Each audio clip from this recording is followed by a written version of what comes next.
हमारे चैनल में खुश आमदीद। चलिए शुरू करते हैं आज की कहानी। वो भी कितने खूबसूरत दिन थे जब हम अपने वालिदैन के ज़ेर साया एक छोटे से मकान में रहा करते थे।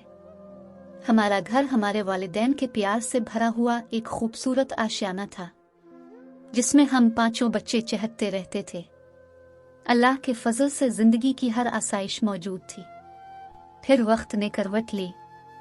एक रोज मौत का फरिश्ता दबे पांव अंदर आया और मेरे वालिद मोहतरम को अपने साथ ले गया। हम हो बकाही करते रह गए। इनकी रहलत वालिदा के लिए एक सानिहा थी। उनकी गैर मौजूदगी ने हम सब से हमारा सब कुछ छीन लिया। वक्त रुकता नहीं, गुजरता गया। हम तीनों बहनों ने स्कूल की तालीम मुकम्मल कर ली।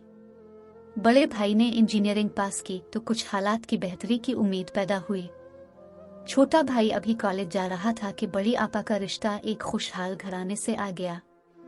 वो हमारे हालात और अम्मा जान की शराफत से वाकिफ थे। उन्होंने जहेज तलब न किया। सादगी से आपा की शादी हो गई और वो बया कर गुजरांवाला चली गई। अब दूसरी बहन की बारी थी। बड़ी बहन की कोशिशों से उन्हीं के ससुरालियों में उनका भी रिश्ता पक्का हो गया।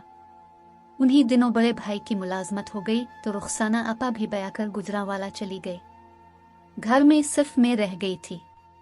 माली हालात कुछ संभल गए। छोटे भाई ने भी तालीम मुकम्मल कर ली और एक कंपनी में मुलाजिम हो गए।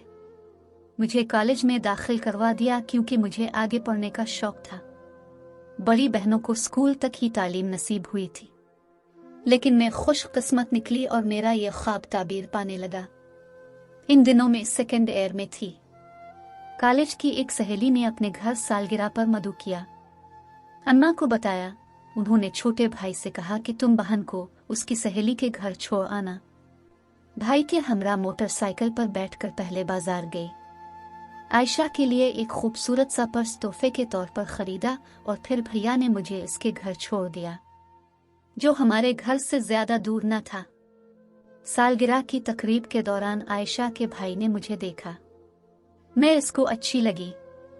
अगले दिन जब कॉलेज गई तो आयशा ने बताया कि इसका भाई मुझ पर मर मिटा है। कहता है शादी करूंगा तो तुम्हारी सहेली हिरा से, वरना उम्र भर शादी ना करूंगा। गरज आयशा ने इस तरह की बातें की कि मेरा दिल भी अपने भाई की तरफ माइल कर ही लिया। वैसे भी वो कुछ उम्र भी ऐसी होती है। मैंने भी अपने ख्यालों में इस नौजवान का तस्वुर सजा लिया। बहाने बहाने कॉलेज से आयशा के घर चली जाती और उसके भाई असलम से प्यार और मोहब्बत के वादे करती।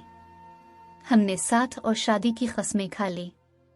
सोचती थी बीए करने के बाद अम्मा को बताऊंगी और असलम की वालिदा रिश्ता लेकर आ जाएंगी। फिर हम दोनों एक हो जाएंगे। जानती ना थी जिस काम को मैं इस कदर आसान समझ रही हूँ वो इतना भी आसान नहीं। शादी जहाँ तकदीर में हो वहाँ ही होती है। मेरे और असलम के सोचने से भला क्या होता था। उन्हें दिनों आपा का अम्मा को फोन आ गया। हमारे जाने वाले ने एक बहुत अच्छा रिश्ता बताया था। लड़की वालों का घर लाहौर में है। आप इनको देख ले तो मैं हिरा की बात आगे चिल्लाऊं। आपा ने अम्मा को कहा। उन्होंने अम्मा को पता भी लिखवा दिया और फोन नंबर भी। अम्मा ने बड़े भाई से सलाह मशवरा किया। दोनों लड़के वालों के घर गए। वो लोग काफी अमीर थे। लड़का खुश शक्ल और पढ़ा लिखा था। बड़ा सा घर था। गरज हर लिहाज से रिश्ता काबिल कबूल लगा। उन्होंने भी मुझे देखा तो फौरन पसंद कर लिया। मैं खुश अक्ल थी और पढ़ी लिखी भी थी। अम्मा ने मेरा रिश्ता रफीक से तय कर दिया। मुझे पता चला तो जी धक से रह गया। सारे ख्वाब चिकनाचूर हो गए। जिंदगी बर्बाद और दुनिया लुटी फटी नजर आने लगी। अम्मा जान से कहा कि मैं वहां शादी नहीं करूंगी जहां आप हाँ कर आई हैं। मैं शादी अपनी मर्जी और पसंद से करूंगी। मैंने आयशा के भाई के बारे में बता दिया कि मैं उसको पसंद करती हूँ और इसी से शादी करूंगी। अम्मा ने दांतों तले उंगली दबा ली। हमारे खानदान में पहले कभी ऐसा नहीं हुआ था। बोलिया खुदाया क्या इसी दिन के लिए तुम्हें पढ़ाया लिखाया और तुम्हें कॉलेज जाने का ख्वाब पूरा करने दिया था। तुम्हें सहेलियों के घर आने जाने की आज़ादी मिली तो तुमने अपनी सीकर दिखाए। क्या बावली हो गई हो। जब तुम्हारे भाइयों को तुम्हारे इश्क की कहानी पता चलेगी तो वो तुम्हें क्या कहेंगे? क्या अभी तुम में इतनी अक्ल है कि अपने लिए खुद जीवन साथी मुंतखब कर लो? अरे बेवकूफ़ नादान, जो रिश्ता हमने मुंतखब किया है, किस्मत वाली लड़कियों को ऐसा नसीब होता है। माँ ने लाख समझाया पर मेरी अक्ल में ना आया। चोरी छुपे कॉलेज से बहाना करके आयशा के घर गई। इसके भाई से मिली, असलम के सामने रोई धोई, इसको तमाम हालात से आगाह किया। मैंने इसरार किया कि अब अपनी अम्मा को भेज दो ताकि मैं इस रिश्ते पर ओर जाऊं। असलम ने कहा कि दौरान तालीम वो कैसे रिश्ता मांगने भेज सकता है, पहले 2 बड़े भाई और 1 बहन मौजूद है। इसने मुझे यही कहा कि मुझे सब्र करना होगा। मैं सब्र तो उम्र भर कर लेती, लेकिन मेरे बस में होता तो। अम्मा और बड़े भाई एक माह में मुझे ब्याहने की तैयारी कर रहे थे। लड़के वालों का तकाजा था कि जल्द शादी करनी है। शादी के बाद आपकी बेटी जितना चाहे पढ़ ले, हम नहीं रोकेंगे। उधर आपा और बड़े भाई के रोज अम्मा जान को फोन आते कि शादी में बिल्कुल देर ना करना, ये रिश्ता हरगिज ना गिनवाना। इनके लिए लड़कियां बहुत है, इन्हें मेरे मियाँ ने बड़े जतन से आमादा किया है। किस्सा मुख्तसर के जो कोशिश असलम और मुझसे हो सकी वो हमने कर ली। अपनी शादी में रोक नहीं सकती थी और असलम रिश्ते के लिए अपने वालिदैन को फौरन हमारे घर भेजने की पोजीशन में न था। मुकर्ररा तारीख पर मुझे दुल्हन बना दिया गया। बारात आई और मैं बया कर रफीक के घर चली आई। दुल्हन बनकर हर लड़की नई जिंदगी के ख्वाब दामन में भरे पिया के आंगन में उतरती है, लेकिन मेरे दामन में तो असलम से वाबस्तगी के ख्वाब बंधे थे। जहन में इसी का तसव्वुर था। जिस्म किसी की मलकियत और मेरा दिल किसी और की मलकियत हो चुका था। मुझे लगा कि ये शादी नहीं है, जब है एक ऐसा रिश्ता जिसको दूसरों की खुशी की खातिर मजबूरन कबूल करना पड़ा। इन एहसासात की कांटों भरी चुभन के साथ मैंने नई जिंदगी के सफर में पहले दिन का आगाज आंसुओं से लबरेज आंखों से किया था। अगर मेरी जगह कोई और लड़की होती तो रफीक जैसा शौहर पाकर खुशी से फूले ना समाती। इनमें कोई कमी ना थी और ना इस घर में किसी शय की कमी थी, लेकिन जो फितूर था वो मेरे अपने जहन में था और जो मर्ज था मेरे अपने दिल में था। वक्त गुजरने लगा, रफीक ने मुझे हर मुमकिन खुश रखने की कोशिश की, मगर मैंने जले हुए दिल से नई जिंदगी का सफर शुरू किया था। आखिर तक रोते बेसूरते ही दिन रात गुजारे जाती थी। वो मुझे खूबसूरत मकामात पर हनीमून के लिए ले गए, बाद में सैर व तफरीह भी कराते रहे। मुझ पर खूब पैसा खर्च करते थे। मुझे खुश देखने के लिए उनके साथ साथ सास ससुर, देवर नंद सब में तमाम जतन कर लिए। दिल की खुली खुली और न मैंने किसी से हंस कर बात की। मैं उनके घर में पहली भाभी थी, शायद इसलिए उनको मेरे चाव भी ज्यादा थे। वो सब लोग मेरे लबों पर हंसी देखने को तरसते रह गए। बिलाखिर 6 महीने बाद मेरे शौहर इस नतीजे पर पहुंच गए कि मैं उनके साथ खुश नहीं हूं और नामालूम वजूह की बना पर साथ रहने पर मजबूर हूं। उन्होंने आहिस्ता आहिस्ता मेरे नाज नखरे उठाने छोड़ दिए और मुझे यहाँ तक कह दिया कि अगर तुम चाहो तो मुझसे तलाक लेकर अपनी मर्जी से जिंदगी गुजार सकती हो। मैं एहसन तरीके से तुम्हें अलविदा करने को तैयार हूँ और मुझे कोई गला शको ना होगा। कहीं और जिंदगी की शुरुआत करना चाहती हो तो भी जितनी रकम दरकार होगी तुम्हें दे दूंगा। मैं उनकी अजमत और बड़ेपन की कायल हो गई, लेकिन दिल नादान मानता न था। रफीक का कोई कसूर न था। कभी कभी मुझे उन पर तरस भी आता था, लेकिन मैं अपने दिल से मजबूर थी। अब भी असलम से राबता था, अगरचे मुलाकात न होती थी, लेकिन वो यही कहता था कि अगर तुम शौहर का घर छोड़कर आ जाओ तो मैं तुमसे शादी कर लूंगा, लेकिन अभी नहीं। इसके लिए तुम्हें मुनासिब वक्त का इंतजार करना पड़ेगा, जब तक कि मैं बरसर रोजगार होकर अपने पैरों पर खड़ा ना हो जाऊं। यही एक आस थी जिसने मुझे सीधी राह से भटका रखा था। असलम के वादे पर मैंने मैके में रहने की ठान ली। एक दिन मैंने रफीक से खामखा झगड़ा करके ऐसे हालात पैदा कर दिए कि मेरे शौहर ने कहा कि बेहतर यही है कि अब तुम यहाँ से चली जाओ और जहाँ मर्जी जाकर रहो। जब से तुम आई हो हमारा घर छोड़ती हो और न ही इस घर को अपना बनाती हो। ना जाने तुम क्या चाहती हो, मगर तुम्हारे इस रवैये ने हमारा सुकून बर्बाद कर दिया है। हमें जीते जी मार डाला है। मैंने इस मौका को अच्छा जाना, अपने मैके वालों को इत्तला ना की, चुपके से शौहर के घर से निकलकर आयशा के घर चली गई। सोचा अम्मा और भाइयों को इत्तला की तो वो फिर मुझे शौहर के घर पहुंचा देंगे। असलम ने मुझे अपने घर पाया तो परेशान हो गया, और जब मैंने इसको बताया कि हमेशा के लिए रफीक का घर छोड़ आई हूँ और तुम्हारी खातिर अब कभी वहां लूट कर ना जाऊंगी, तो वो मजीद परेशान हो गया। कहने लगा कि इससे कब्ल कि मेरे अम्मा अबू को शक हो जाए कि तुम मेरी वजह से अपने शौहर के घर से निकली हो, तुम अपनी किसी बहाना फिर अपनी अम्मा के घर चली जा। जब हालात सही होंगे मैं तुम्हें अपना लूंगा। अभी मेरे घर वालों पर बात खुल गई तो वो तुम्हें और मुझे कभी एक ना होने देंगे। इसके समझाने पर मैं आयशा से मिलने का बहाना करके कुछ देर वहां रुकी। लाचार अम्मा के घर आ गई। उनको बताया कि ससुराल वाले मुझ पर इस कदर जुल्म ढाते हैं कि अब मैं वहां नहीं रह सकती, रहूंगी तो मर जाऊंगी। मामा ही होती है, उन्होंने मेरे झूठे बयानात पर यकीन कर लिया। भाइयों को भी समझाया कि इसको कुछ ना कहो, यही रहने दो, कुछ अरसे बाद देखेंगे कि क्या होता है। उन्हीं दिनों बड़े भाई की शादी की तैयारियां होने लगी। रिश्ता तय था। 1 माह बाद शादी हो गई और भाभी घर आ गई। अम्मा के कहने पर भाइयों ने मेरे ससुराल में शादी का दावतनामा इरसाल किया, लेकिन वो शादी में शरीक न हुए।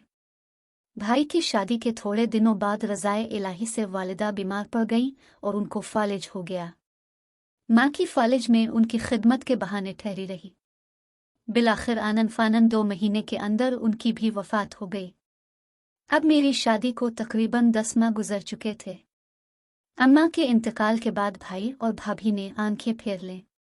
उठते बैठते ताने देते कि शौहर का घर छोड़कर कब तक यहाँ पड़ी रहूगी, तुमने तो मुस्तकिल डेरे ही डाल लिए हैं। रोज बरोज उनका रवैया तौहीन आमेज होता गया। मैं ही नहीं, मेरी भाभी तो छोटे देवर को भी बर्दाश्त करना नहीं चाहती थी।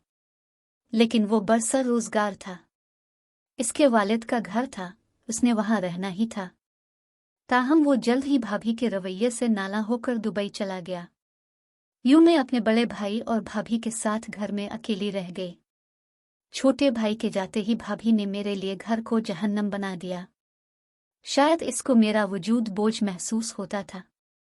इस दौरान सास ने चंद बार फोन करके समझाना चाहा कि अब भी कुछ नहीं गया, लूट आओ, मगर मैंने इनकार कर दिया। मैं असलम के बाइख्तियार होने तक इसका इंतजार कर रही थी। सास को साफ अल्फाज में कह दिया कि मुझे तलाक चाहिए। सास ने धीमे लहजे में जवाब दिया, बेटी सोच लो, अब भी वक्त है। ये दुनिया बड़ी जालिम है, अपने शौहर के घर के सिवा तुमको किसी और जगह पनाह नहीं मिलेगी। एक दिन जबकि बड़ा भाई घर में न था, भाभी ने खूब बुरा भला कहकर घर से चले जाने का हुक्म दे दिया। बोली, अपने शौहर के घर जाओ वरना धक्के देकर निकाल दूंगी। न जाने किसके वादे पूरे करने के लिए अपना घर बर्बाद करके बैठ गई हो। मैं तुम्हारे तेवर समझती हूँ, रहना है तो अपनी बहनों के घर जाओ। इतनी एहानत में सह ना सकी, बैग तैयार किया और गुजरावाला की बस में बैठ गई। असलम ने कहा था, बस 1 साल और इंतजार कर लो, फिर मैं तुम्हें अपनाने के काबिल हो जाऊंगा। ये 1 साल कहीं मुझे गुजारना था। मेरी शादी के बाद 1 साल तो गुजर ही चुका था। माँ के बाद बहन का घर ही सबसे करीबी रिश्ता था। सोचा ये ऐसा रिश्ता है कि मुसीबत की इस घड़ी में वहां जरूर सहारा मिलेगा। दिल में उम्मीद का दिया जलाकर बड़ी बहन के घर पहुंची। बहन जानती थी कि मैं शौहर से रूठ कर मैके में पड़ी हूं।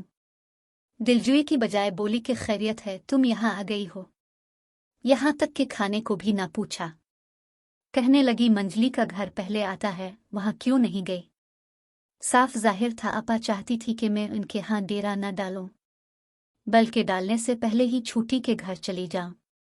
दोनों के शौहर आपस में कजिन थे और उनके घर भी ज्यादा दूर न थे। कहने लगी, कुछ प्रॉब्लम में हूं, अच्छा होता कि बैग तुम उधर खोलती। मेरी आंखों में आंसू भर आए और बैग उठाकर कहा, ठीक है आपा, अगर आपको कोई प्रॉब्लम है तो मैं छूटी आपा के घर चली जाती हूँ। बोली, हाँ कुछ मेहमान आने वाले हैं, मैं खुद 1-2 दिन बाद में वहां आकर मिल लूंगी। 2 गलियां छोड़कर छूटी आपा का घर था। रात के 8 बज रहे थे। इनको भी मेरी बर्बादी का इल्म था। ये 2 गलियां तय करते हुए मेरी आंखों से ही नहीं बल्कि दिल से भी ज़ारों कतार आंसू गिर रहे थे। मुझे अम्मा और अबू शिद्दत से याद आ रहे थे। अम्मा अबू के बाद इस वक्त मेरे जहन में किसी और का ख्याल उभरा तो मैं हैरत ज़दा रह गई। वो ख्याल असलम नहीं बल्कि रफ़ीक का था। शायद इंसान को सबसे मुखलिस इंसानों की कदर सिर्फ तभी होती है जब वो अपनी ज़िंदगी में तकलीफ़ की गहराइयों में और पाताल में गिर चुके होते हैं। मैं छोटी आपा के दरवाजे तक पहुंच चुकी थी। दस्तक दी, इनकी मुलाजमा ने दरवाज़ा खोला और अंदर जाकर इत्तला दी। छोटी आपा ने कहा उसे ड्राइंग रूम में बिठा दो, लेकिन वो खुद फौरन ना आई। मुलाजमा गिलास लेकर आ गई। अब मैं एक सवाली की तरह वहां बैठी थी और छोटी आपा सामने नहीं आ रही थी। आधे घंटे बाद आई और पूछा, तुम तो बड़ी बहन की तरफ गई थी। उन्होंने मुझे फोन पर बता दिया था। तुम्हारे ठहरने का इंतजाम तो उन्हीं के पास होगा। मैं सफर और गम से निढाल थी। सोचा कि यह बिस्तर लगा दें और मैं इस पर गिरकर सो जाऊं। उन्होंने सोने या आराम करने का इशारा भी ना दिया। इसी तरह मुंतजिर रही कि मैं अभी बैग उठाकर फिर से बड़ी बहन के घर की राह लूंगी। ज़मीर मलामत करने लगा कि कैसे कहूँ यही रहने आई हूँ और बताओ कि कहाँ सुना है मुझे। लेकिन मैं चुपचाप खामोशी से बैठी रही। जब छोटी आपा ने देखा कि ये तो टस से मिस नहीं हो रही और कोई जवाब भी नहीं दे रही तो उठकर चली गई। थोड़ी देर बाद मुलाजमा के हाथ खाना भिजवा दिया और मुलाजमा ने ही अपने साथ वाला खाली कमरा दिखाया कि उधर आपका बिस्तर लगा देती हूँ। आपकी आपा तो अपने बेडरूम में जाकर सो चुकी हैं। रात भर होते हुए गुजर गई। सुबह उठते ही रफीक को फोन मिलाया और कहा कि यहाँ आपा के घर गुजरावाला में हूँ, मुझे आकर ले जाइए। वो तकरीबन 2-3 घंटे बाद आ गए और आते ही बोले, मेरी प्यारी शरीक हयात, तुम्हारे बगैर मेरा घर सूना हो गया था। जब से तुम रूठ कर गई हो हम सब घर वालों को तुम्हारे बगैर एक पल भी अच्छा नहीं लगा। तुम हमारे घर का हिस्सा हो। आओ मेरे साथ घर चलो, घर तुम्हारा मुंतजिर है। मैंने जाते हुए छोटी आपा को खुदा हाफिज भी नहीं कहा। मुझे अब उनके पास लौटकर आना ही कब था। अपने शौहर के घर बल्कि अपने घर में कदम रखते ही पहली बार मेरे दिल को इतना सुकून मिला कि लगता था किसी गहरे घड़े में गिरने से बच गई हूँ। फौरन सांस दौड़ी आई। मैंने भी उन्हें पहली दफा मोहब्बत से गिले लगाया। सब ने जल्दी से खाना तैयार किया और सब ने खुशी खुशी मिलकर खाना खाया। घर का हर शख्स यूं खुशी का इजहार कर रहा था जैसे उनके खानदान का कोई गुमशुदा फर्द अचानक मिल गया हो। आज मुझे एहसास हुआ था कि अपना घर क्या होता है। शौहर का तहफ्फुज़ और उसकी मोहब्बत की आशय है, और शौहर से जो समाज और रिश्तेदारों में औरत को इज्जत भरा मकाम मिलता है वो कितना अनमोल है। आज मैं अपनी अम्मा की भी शुक्रगुजार थी। उनकी पार की नज़र ने मेरे लिए बेहतरीन हीरा रफ़ीक की सूरत में ढूंढा था। ये शायद उन्हीं की दुआएं थीं जिसकी वजह से मैं गलत जगह पर गिरने से बच गई और आज अपने आप को खुशकिस्मत तरीन औरतों में शुमार करती हूँ। जल्द ही आयशा के जरिए मुझे मालूम हो गया कि असलम ने अपनी पसंद और मर्जी से एक लड़की से शादी कर ली है। वो महज धोखा दे रहा था और मैं उसके झूठे वादों पर बर्बाद हुए जा रही थी। शुक्र है कि बुरे वक्त की ठोकर लगने से मुझे बरवक्त अक्ल आ गई और मैं मजीद बर्बाद होने से बच गई, वरना मेरा मकाम हजारों बेवकूफ़ लड़कियों की तरह ज़माने की ठोकरों में ही होता। नाजरीन, वीडियो अच्छी लगे तो लाइक करें, चैनल को सब्सक्राइब करें और दुआओं में याद रखें। अल्लाह हाफिज।